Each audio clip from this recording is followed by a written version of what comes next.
tear your soul apart.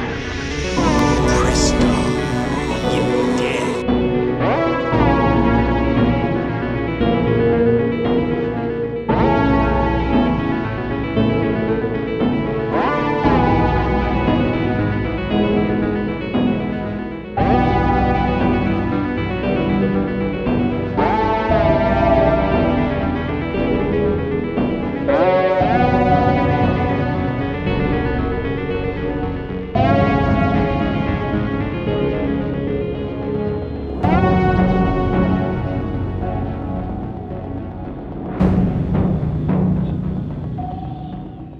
Bonjour mes amis, j'espère que vous allez bien. Aujourd'hui, vidéo critique, je vais revenir sur la nouvelle production Marvel, Les Éternels. Et à la base, cette critique devait se faire avec David, mais on est en pleine semaine, on n'a pas pu la faire ensemble parce qu'on travaille chacun de notre côté et par moments c'est un petit peu compliqué pour faire les vidéos ensemble. On y arrive, mais là, pour le coup, on n'a pas pu se rassembler. Donc, dans la première partie de la vidéo, vous aurez droit à ma critique. Et dans la seconde partie de vidéo, vous aurez la critique de David, mais enregistrée de chez lui. Donc c'est parti pour la critique des Éternels.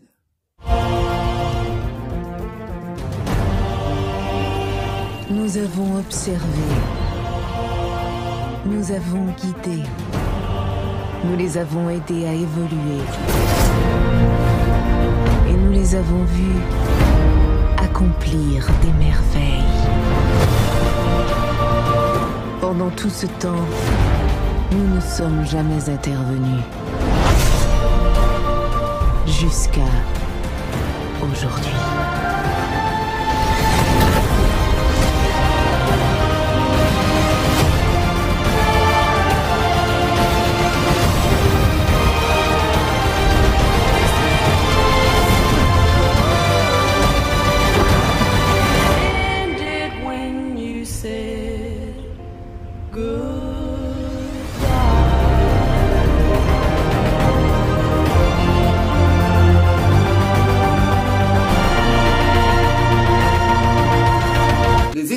Et la toute dernière production Marvel, alors c'est un film réalisé par Chloé Zhao, on retrouve dans les rôles principaux Richard Haden, Angelina Jolie et Kit Harington. Les Éternels est un film malheureusement que je n'ai pas aimé, voilà, que j'ai pas trouvé nul non plus, voilà, faut pas exagérer, c'est pas une bousasse, mais c'est franchement pas terrible, voilà, excusez-moi les copains parce que je sais qu'il y a beaucoup de gens qui l'aiment bien, qui le considèrent même comme le film qui va relancer l'ère Marvel, qui va révolutionner l'univers Marvel. Alors les mecs, faut se calmer un petit peu. Je sais qu'il y a Chloé Zhao qui est derrière la caméra. Donc Chloé Zhao est une jeune réalisatrice asiatique qui vient de recevoir l'Oscar du meilleur acteur, du meilleur film, pardon, pour son film No Man's Land. Donc effectivement, le film est relativement bien shooté. Chloé Zhao a fait un bon boulot. Bon, elle a essentiellement tourné ses scènes dans des décors naturels et franchement ça se voit, c'est vraiment très très beau. Les effets spéciaux sont vraiment de toute beauté, très très bien incrustés. La photographie est magnifique, donc j'aurais rien à redire au niveau de la technique du film. Donc Chloé Zhao a fait plutôt un bon boulot, mais c'est surtout au niveau de son histoire. Donc je ne vois pas où ce film va révolutionner ou va relancer la machine Marvel qui est déjà bien mis sur les rails parce que ça fait 26 ans qu'on s'en bouffe, donc je vois pas ce qu'ils vont révolutionner leur style avec ce film, parce que franchement l'histoire elle est toute coconne, hein, donc je vous épargnerai l'histoire des Éternels parce que j'ai mes confrères youtubeurs qui ont déjà fait tous leurs vidéos sur le film, qui vous ont déjà raconté l'histoire et je pense qu'ils le font bien mieux que moi. Donc c'est un film que j'ai moyennement aimé, donc c'est un film qui dure 2h30, qui est beaucoup trop long, parce que qu'est-ce que je me suis emmerdé devant ce film. Voilà, je les ai sentis passer, hein. Les minutes passées, franchement, ça a été, c'était vraiment un calvaire, parce que 2h30 pour raconter l'histoire qu'il a racontée, franchement, ils auraient pu enlever largement 30 minutes. Le film, il aurait fait 2h, 1h50, ça suffisait largement. Au terme des personnages, donc on a encore une fois des personnages typiques Marvel qui reviennent, donc le sidekick qui est là, qui est juste là placé pour balancer des punchlines à chaque coup qui passe devant la caméra. Donc on a encore une fois de de l'humour pipi caca pour jeunes, voilà, que je ne supporte de moins en moins, parce que c'est vraiment de l'humour bas du front, quoi, je supporte de moins en moins, parce que c'est vraiment pas bon, voilà. Même dans la salle où je suis allé, les gens ils riaient vraiment pas beaucoup, quoi. Franchement, c'était vraiment pas bon. On a le personnage badass, voilà, le chef des Eternals, donc une espèce de Superman bis. On a la femme amoureuse, donc on a tous les personnages de Marvel qui nous gratifient depuis 26 ans là, voilà. Donc on n'a pas de personnages vraiment plus originaux que ça. L'histoire est toute bébête, quoi. Voilà, c'est les Eternals qui sont sur Terre, voilà, qui rencontrent l'espèce humaine. Ils sont créés par les Célestes, donc des énormes dieux là, des dieux qui vivent dans l'espace, voilà, qui ont balancé les Eternals sur Terre pour défendre les humains des variants, donc une autre race extraterrestre animales qui sont sur Terre pour dévorer les humains. Donc voilà, les Éternels protègent en secret les humains. Donc on a une histoire, vous voyez, toute simple. Et 2h30 pour raconter ça, franchement, les mecs, c'est abusé. Voilà, franchement, faites des films d'1h40, 50. Je pense que ça allégerait un peu plus vos films. Au niveau du casting, on retrouve Angelina Jolie en tête, qui est franchement... je voudrais pas dire qu'elle joue mal, mais elle joue pas spécialement bien non plus. J'ai vraiment l'impression qu'elle s'emmerde dans ce film, elle tire la tronche en permanence. Je pense qu'elle est venue dans cette production pour cachetonner, pour faire comme les copains, comme la plupart des grands acteurs qui viennent dans ce genre de production, ils viennent pour cachetonner, quoi. Voilà, je pense qu'elle est venue, elle a fait sa petite sauce, elle a pris son petit chétos et puis au revoir tout le monde. Donc elle est pas spécialement bonne, elle est pas spécialement mauvaise. Bon, voilà, j'ai pas trouvé transcendante. En face d'elle, on retrouve Kit Harington. Donc Kit Harington, il est surtout connu pour avoir joué dans la série Game of Thrones, où il était vraiment très très bon. Mais bon, c'est pas encore un acteur confirmé. Voilà, il n'a pas encore percé après Game of Thrones. Et là, franchement, le pauvre, ils lui ont donné un personnage, mais de merde. Donc le mec, malheureusement, il a rien à défendre. Enfin bon, il n'est pas spécialement bon non plus, hein. Je veux dire, voilà, c'est pareil quand Angelina Jolie, il est là, il est placé là, on le voit parce qu'il a encore sa petite barbe à la Game of Thrones. Ah tiens, c'est Kit Harington. Mais quand on voit le rôle qu'on lui a donné, franchement le pauvre, franchement, mais un rôle de merde. Tout le reste du casting, bon, font le taf, voilà, sont plutôt bons. Voilà, on a Richard Addison qui joue le rôle de Icarus. Alors Icarus, c'est le chef des Éternels. Et c'est un personnage, c'est de loin le plus badass et le plus fort de toute la bande, voilà. C'est un Superman bis. Et là, quand je vous dis un Superman bis, c'est à peine maquillé. On sent que Marvel a copié, mais a pompé à mort Man Instinct de Zack Snyder. C'est ce personnage, pour moi, voilà, vous lui collez une cape sur les épaules. Et c'est totalement Superman, voilà. Il se comporte comme Superman, il fait la gueule comme Superman, il est costaud, il a la silhouette du Superman. En plus, il a les mêmes pouvoirs, il a des rayons laser, il vole et il est indestructible comme Superman. Et toutes les scènes d'action, en plus dans le film dure 2h30, ils sont avares en scènes d'action, c'est hallucinant. On a des petites pastilles de scènes d'action dans le film, mais vraiment très espacées. On s'ennuie nettement en termes de scènes d'action, et toutes les scènes avec Icarus, c'est pompé à mort sur Man Instinct. On a l'impression que c'est du Snyder. Donc Chloé Zhao, bon, elle l'a admis, hein, il y a pas longtemps dans un interview, elle a dit qu'elle savait méchamment inspirée de Man Instinct de Zack Snyder, et franchement, heureusement qu'elle le dise, parce que franchement, c'est toutes les scènes avec ce personnage, c'est vraiment du Superman, voilà. Donc là, pour le coup, Marvel fait du EC Comics, voilà, parce que par moment il y a des côtés sombres. En général, les productions Marvel, c'est assez coloré, assez coloré, beaucoup moins sombre. Là, on est vraiment dans un film beaucoup plus sombre que d'habitude, donc on sent que Marvel fait du DC. Et franchement, en termes d'action, à part Icarus, les scènes d'action à Icarus, et puis les autres Eternals, c'est très très avare en scènes d'action. Donc vous avez pu vous constater que je vais vraiment pas pris mon pied du tout devant ce film. Bon, je me suis pas ennuyé non plus, parce qu'on a quand même des scènes d'action qui sont quand même relativement bien shootées, relativement bonnes. Voilà, on a un climax de fin qui est plutôt bon. Voilà, ça se fight dans tous les sens. Mais ça arrive beaucoup trop tard. On se tape 1 heure, 2 heures de film avant, sans pratiquement pas de scènes d'action. Donc les mecs a essayé de doser un petit peu les scènes d'action sur toute la longueur de votre film, parce que prendre 1 heure pour placer vos personnages, franchement c'est un peu long. Donc c'est un film, voilà, pour finir, que j'ai trouvé sympa, mais sans plus, voilà. Donc pour moi, c'est certainement pas le film qui va révolutionner l'ère Marvel.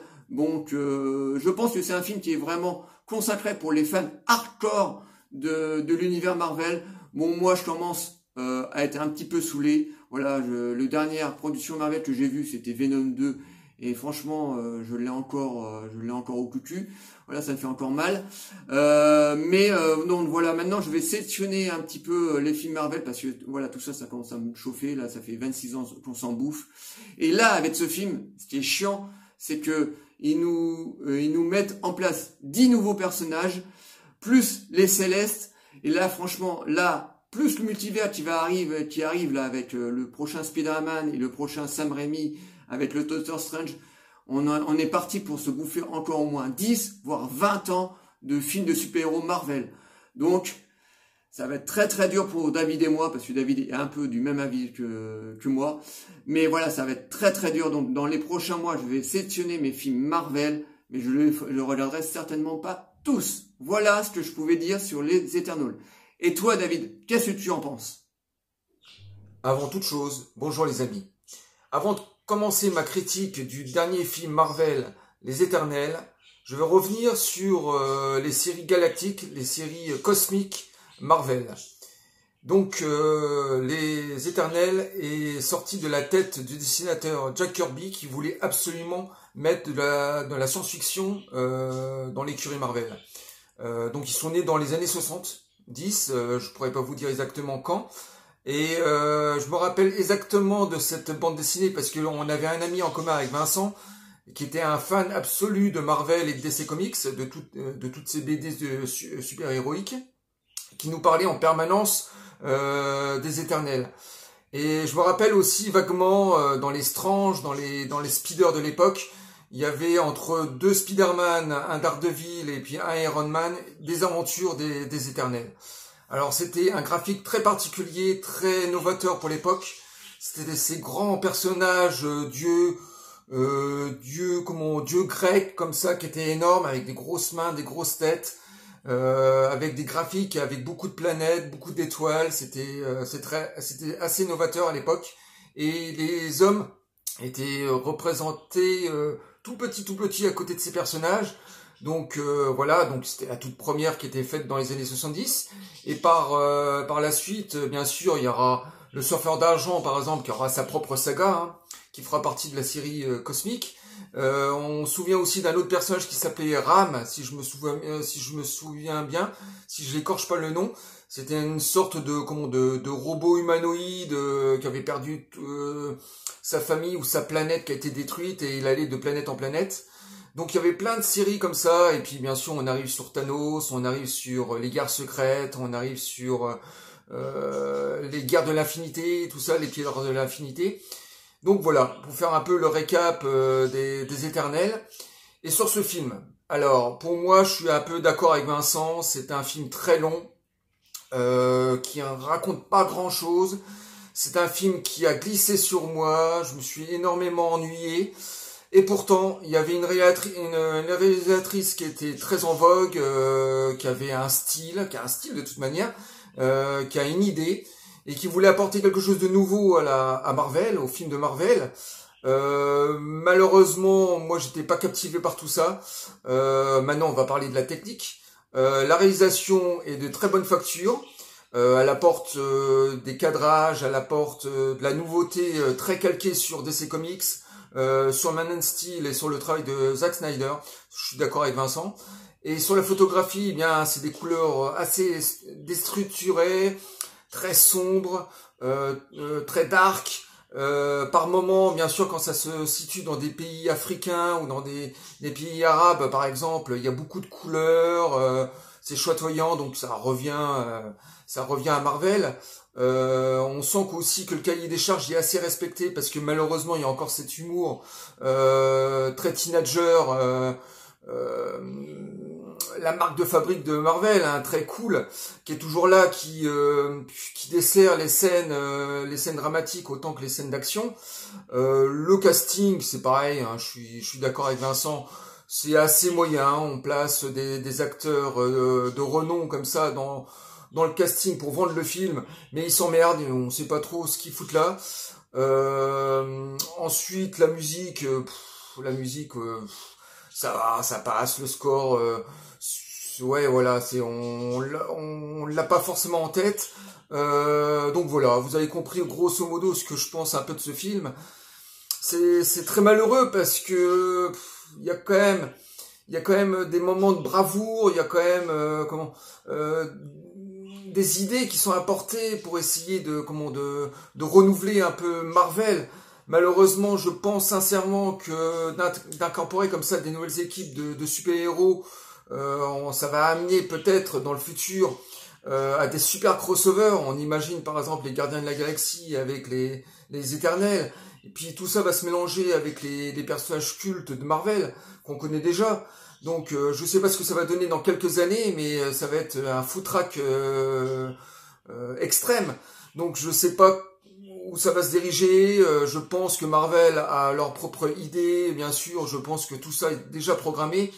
Mais pour moi, j'ai trouvé... je m'intéressais pas forcément à la bande dessinée quand j'étais gamin. Donc les Éternels en film, pour moi, ça me glisse dessus totalement. Donc voilà.